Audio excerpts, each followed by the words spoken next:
Hi, everyone. So, Yoav Abrahami at Qwik's 14 years. It depends how you count, because actually I hired the first backend developer for Qwik, but I had no intention of joining that strange company at the time. And I'm doing tools for developers for a lot of my career, and I'm also a junkie of frameworks, building one in secret. I'll talk about it a little bit.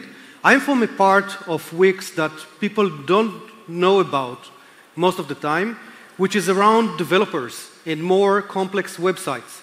It's about, we have the Qwik dev platform, which lets you code into a Qwik website, connect a cloud into it.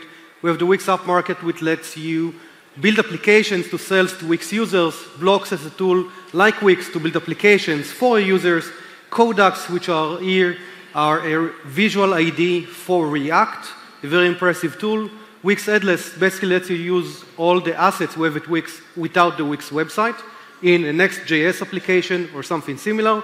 And Qwik Enterprise, which gives us the ability to work with large companies. This is all I'm going to talk about Qwik's products mostly in this presentation. And then what I want to talk about is the future. But in order to understand the future, we need to understand the past. So let's start with the journey of frameworks on the web. The first thing that happened, that was interesting that happened, is that in 1993, 30 years ago, HTML was created, and at the same time, CGI was created. CGI is the first web server which would handle one request and die. For each request, it will spin up another process. JavaScript in 95, CSS in 96, Standard started in 97, 98, 99, and then we had a time until 2006 where we had a big mess in the internet. Everything was server-generated. Google was created in 98, which started scanning sites which were using that server, SSR, or server-generated websites. But we have inconsistencies with APIs, with CSS, with JS support. It was just a big mess of creating anything for the internet. And anyone that wanted to create any kind of a dynamic user interface would have to code that per browser. And for each browser, it was very, very different. So you would create basically an application that would work only on Internet Explorer or only on that other browser. The next phase of the internet, or frameworks, the 1.5 age, started with jQuery, which created consistency. Now, at the same time, we started having the iPhone and mobile apps. Then we had the HTML5 standard in 2008. And the ACID1 test is where all browsers started to be consistent. And you could create an application that runs everywhere. That happens in 2008. And on that period of time,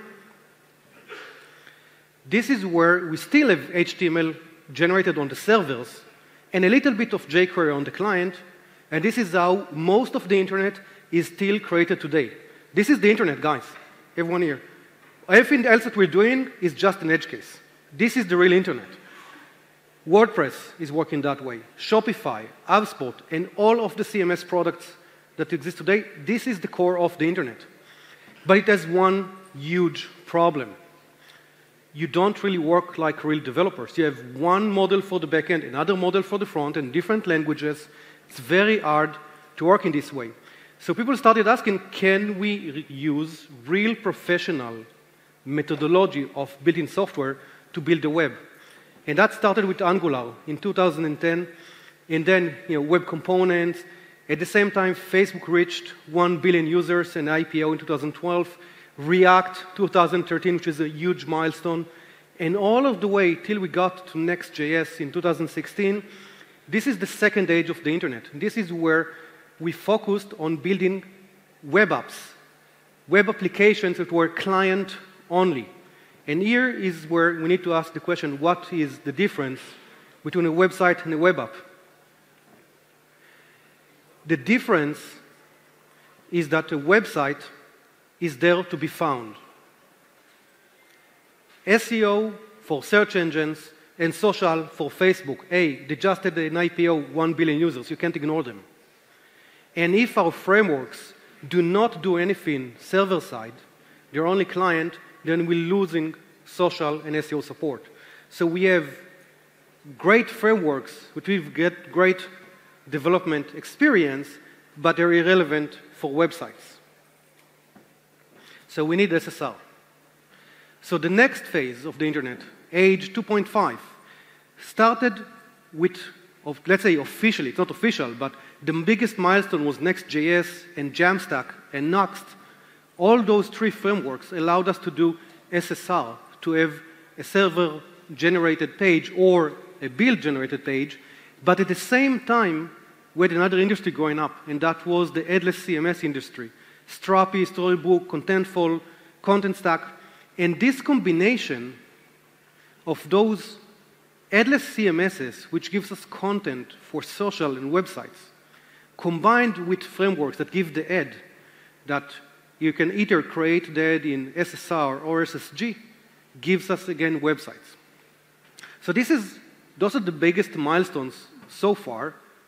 And today, I'm saying that we're in an innovation age. We still don't know what's really happening today. We'll know in probably a few years.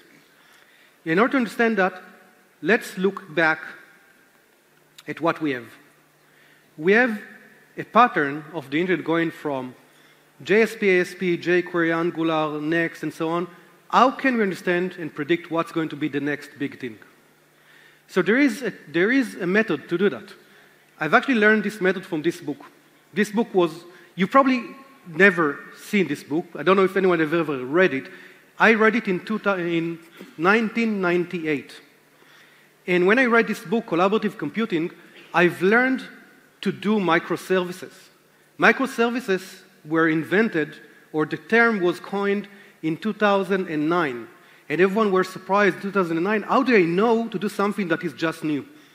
Now, the reason why is because the author of this book said, hey, you know, if you look back long enough, you can see the trends. And by looking on the trends, you can predict the future. And the trend he was looking at was single computer, two-tier, three-tier, n-tier collaborative computing, which is microservices. And he was right 10 years ahead of the time. So let's use the same method. We had server only, then a little bit of JavaScript, then client only, then a little bit of server. And now we have new ideas. So this is where we are in the industry. Let's try to move forward. Now, best thing to do is to ask AI. Obviously, right? Obviously, ChatGPT will know what's coming to web frameworks. So let's ask ChatGPT. This is what ChatGPT said. I'll let you have a look for a second. No big surprises there. Maybe Google knows better. Well, again, no big surprises there as well. So I'm not going to talk about those things. I'm going to talk about what are the challenges for next web frameworks. And what I'm saying is my opinion, and you are welcome to disagree. I'm going to say things, Gil, sorry, I'm going to say things that are very different and opposite to what you're saying. And let's start with that. But in order to do that, we need to set a baseline. And the baseline is going to be React, obviously. I think it's the most influential framework we have today for front-end development. Now, React is amazing because it introduced a lot of really great stuff. You know, reusable components as functions. Declarative, you say what you want to happen, not how it's going to happen. JSX is a great invention. Qwik is a great programming model. There is a huge community, huge ecosystem. So that's why, you know, if I'm trying to summarize why React is great, those are the things. But at the same time, React is not perfect. It has a huge problem with performance when looking at large applications. It is built for client rendering, and even with server components, it's not really there yet. And it's not reactive. And it's not functional.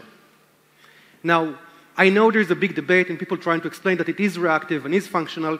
For me, when I'm looking at this code, and there are 3 different ways that this function gets inputs, one from a prop, one from a context, and one from a state, that's not functional. And when something changes, everything runs, that's not reactive. So with that in mind, let's start looking forward. And we're going to start with something very, very simple. Something that we all probably know about. Will it work? Yes. Solid.js and signals. In signals, you see this is a solid JS code. It looks almost the same as React. The only difference is that they have, when I'm looking at the count is actually a function. And so I need to add those parentheses for a call in the JSX at the bottom. But what happens here is that count is a signal, and only things that are directly affected by that signal will be updated when the signal updates, which is a very different model than React. This function here, counting component, is going only to be called once and not run every time as it renders. So if I'm on the interval, this function is not running again. It's just the interval is being set, and then the JSX or the DOM is updated. So we see signals today already in Solid, Angular, Vue, Svelte, and they're going to come to React. There's no way around that. Signals is, for now, I think they're going to be the standard, as much as we can say standard, state management, and browsers are going to support signals as well. There's work on that. But let's start going to more interesting stuff. Qwik. Hey, there's someone here from building Qwik. So Qwik is doing something even more interesting. What they're saying, or what they started asking is, hey, we have this component. Do we really need to send all this code to the client? And do we need to send all this code to the client immediately? Maybe we can send this thread on click event handler only when we need it, and stream JavaScript to the client. Now, Qwik, I think, is the first framework that is universal in the sense that it is built to run on the server and continue on the client. It is not a workaround. It is not a patch. It also talks about JavaScript streaming, which basically means let's send, instead of doing bundling, and instead of sending files, let's break our code to very small pieces, send them to the client only when we need them. Let's have a listener on the client to see what we actually need. Let's learn what is actually needed and predict and send to the client only the code that is actually needed. Why should we as developers even think about how to bundle, how to build, how to package, how to optimize? Let's measure the running application and do that automatically for you. That's a very innovative idea. I hope it's working. And the next thing that they're talking about in Qwik is let's do all kinds of auto optimizations for you, for the developers. So it's very interesting. I would really recommend to follow up and see what they're doing in Qwik. But let's talk about another aspect, and Gil touched about it a lot in the keynote, about dev experience.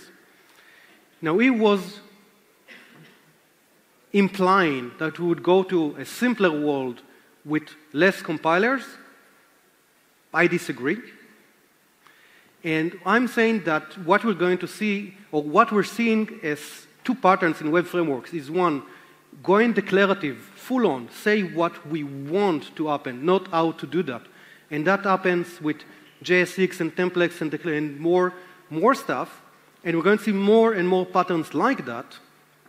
And the second thing, we see the locality of behavior pattern, which is basically, let's have in a single place all the instructions that make it obvious what we want to happen. And that includes putting, JSX is one example, putting the HTML and the JavaScript in one place. CSS in JS is another example. Single file components is another example. Meta frameworks, loaders, which you put in the same file with your React page in Next.js, the data loader function is another example. And we think we're not even understand the potential of this pattern. It's going to go a lot more and to see more of it happening because it makes our ability to maintain the code much easier.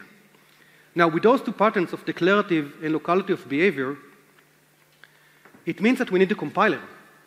And we need a compiler to transpile or to compile from code optimized for developer experience to code optimized for runtime.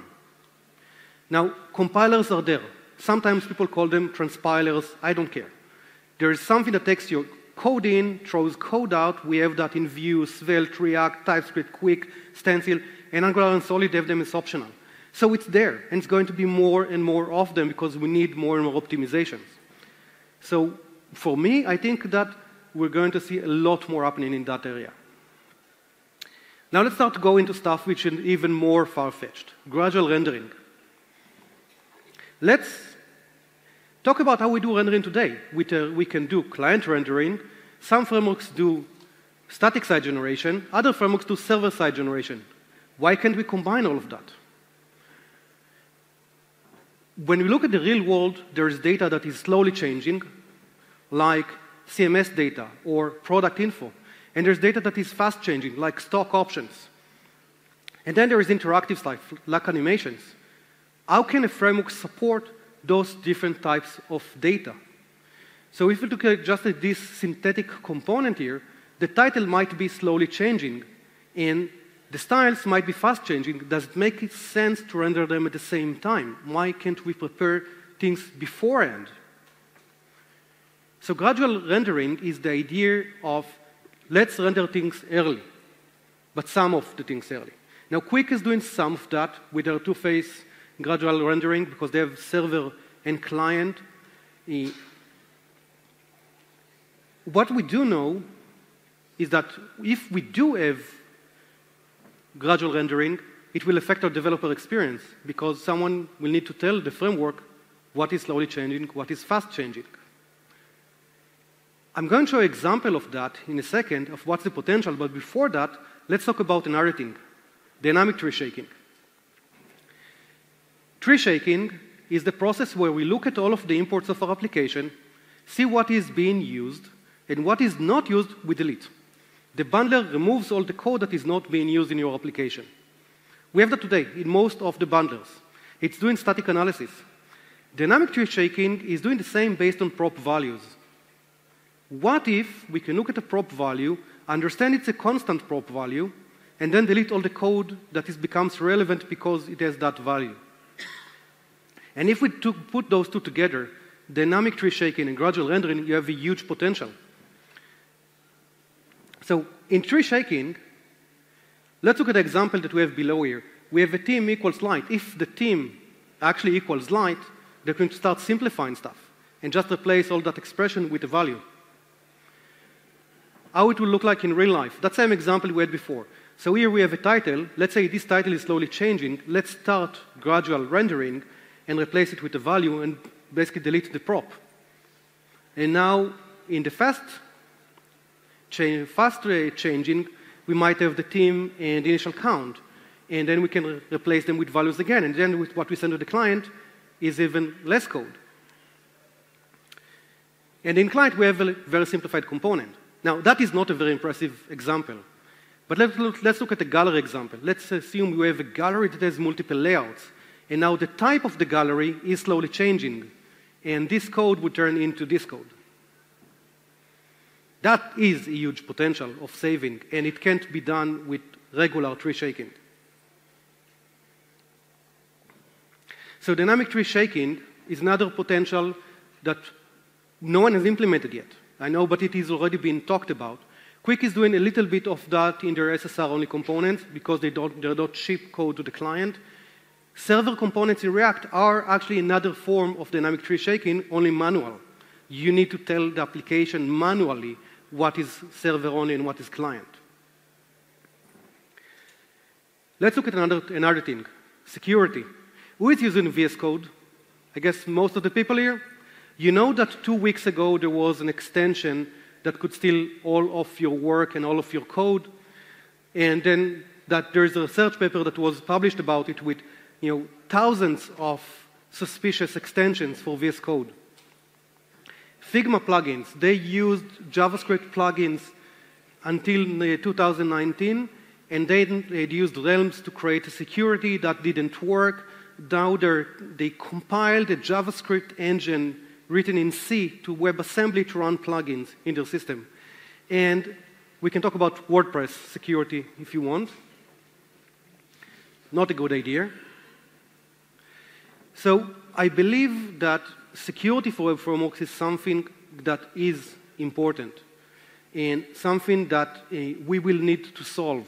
How we can consume third-party components without risking our company, making that free, how we can create plugins systems into different applications. This is something that I'm working on in my experimental web framework. Hopefully, I will be able to share it soon.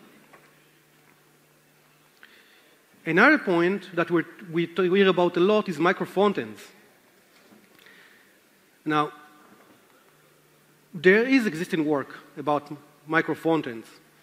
Module federation is to some degree breaking the build into different applications. Single SPA is a router that lets you load different applications in one page. Astro Islands is another form, which is, by the way, if you haven't looked at Astro, that's a really amazing framework for web pages, really innovative, really fast. Web components also had that same idea. But all of them don't really feel there yet. And if you want to learn from microservices, because the name microfrontends comes from microservices, in microservices the idea is to have independent deployment by different teams with different times and different dependencies. It's also about decoupling risk. Decoupling risk of change, risk of load, risk of runtime crashes, and so on. And one of the things that is evident is that we don't have a solution yet. There is existing work. For instance, custom element, V1, and module harmony are working in that area. But also another observation that I can make working on security is that a secure framework also solves microservices as a side effect, because they have to isolate all the same concerns that you have with microservices, micro frontends. So let's start going even more extreme. And now I'm going to go into the land of dreams. Design to code. The dream in design to code is that you work on Figma, export a code to VS Code, into Git, and into the cloud, and you have a working application. And the dream is that the designer will have the publish button, deploy button. So the designer goes into Figma, changes the design of your application, clicks a button, it goes through all of your CI pipeline, and you have a new version online, the developer not involved. Obviously, we're not there yet, and you can see there's lots of companies throwing lots of work and research work into that. We have two icons here, and what we're doing in Codex is inviting the designer into the developer realm, into the developer project using Codex with a visual IDE for React. In Qwik Studio, we invite the designer to build on Figma, but then rebuild on Wix and maybe import into Wix and fix, and then you can code against that using Wix. All of the other tools are trying to do all kinds of different export code from Figma, and no one is there yet with the full dream. So that is, again, something that is going to impact us. How is it going to impact us? We have to ask a question. If the developers do not implement the design and don't write HTML and CSS, how will our frameworks look like if we don't have JSX? Obviously, it won't be React. It will be something else. It won't be even Qwik. It will be something else. We have no idea what this thing is. So what would be the impact there? Let's look at another perspective of the future. Web Essentials. Web Essentials, 20 years ago or 30 years ago, you would just do an HTML page, throw it on the web, and you're fine. Today, that's not legal anymore. If you create an HTML page, put it on the web, you get sued. And the reason is because you're moving from a low-regulated industry to a very highly regulated industry. And you need to take care of all of those web concerns, from performance, responsive design, pixel perfect, global hosting, web security, multilingual is regulation, PII, GDPR, accessibility, another regulation, SEO with social and with stuff. All of those regulations evolve and move. EU cookies is another regulation that was introduced a year ago. a year and a half ago, if I remember. And more regulations are being discussed all the time. So anytime you create a website, you need to take care of all of this stuff. You know, you go and create a website using Next.js, for instance, and you get plugins to fill all of this stuff for you.